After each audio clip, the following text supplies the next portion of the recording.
La joie a disparu de mon cœur, le deuil a remplacé mes danses. Le deuil, profonde douleur ressentie à cause du décès d'un proche, d'un bien-aimé. Le deuil est un moment très difficile à vivre et beaucoup de personnes le traversent seules et ont besoin d'une main consolatrice, d'une présence consolatrice. Ils ont besoin de paroles réconfortantes pour les aider à passer ce temps amer.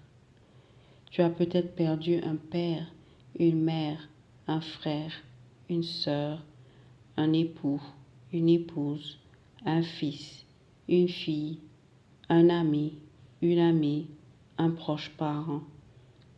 La disparition de la personne était peut-être prévisible si celle-là était âgée ou longtemps malade, ou elle s'est faite de manière brusque, prématurée, inattendue, ce qui est plus courant et plus difficile.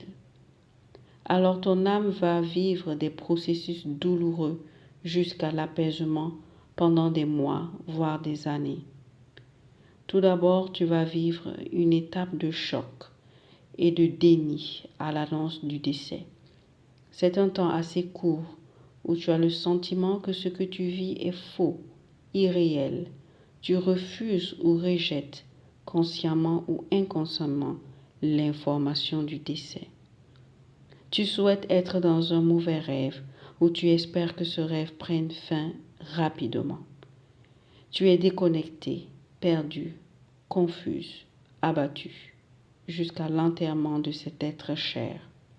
Ensuite viendra une autre étape du processus de deuil où tu rechercheras quelque chose de cet être, son image, sa voix, sa présence. On recherche toujours pendant ce temps quelque chose qui nous rappelle la présence de la personne, la présence du disparu, pour en quelque sorte diminuer la douleur de la séparation.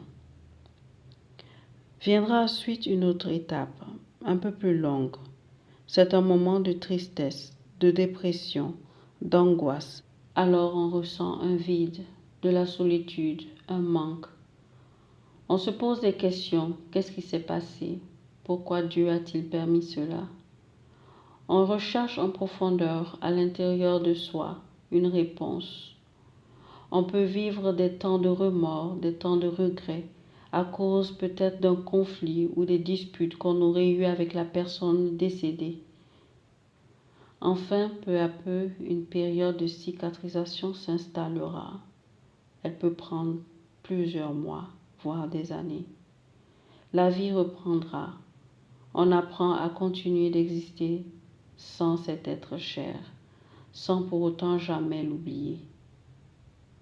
Mon fils, répands tes larmes pour un mort, pousse des lamentations pour montrer ton chagrin, puis enterre le cadavre selon le cérémonial et ne manque pas d'honorer sa tombe.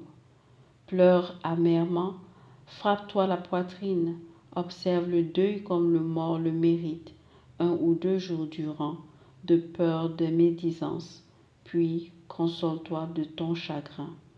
Sirachie 38, versets 16 à 17. Nous prions maintenant. Seigneur, je te bénis pour la personne qui écoute ce message en ce moment. Esprit consolateur, tu sais ce qu'elle vit, ou tu sais ce qu'elle a traversé. Touche-la, visite-la. Accorde-lui ta force afin qu'elle puisse traverser ce moment douloureux dans ta sainte consolation. Toi, le divin restaurateur, guéris son âme perdue, son âme confuse.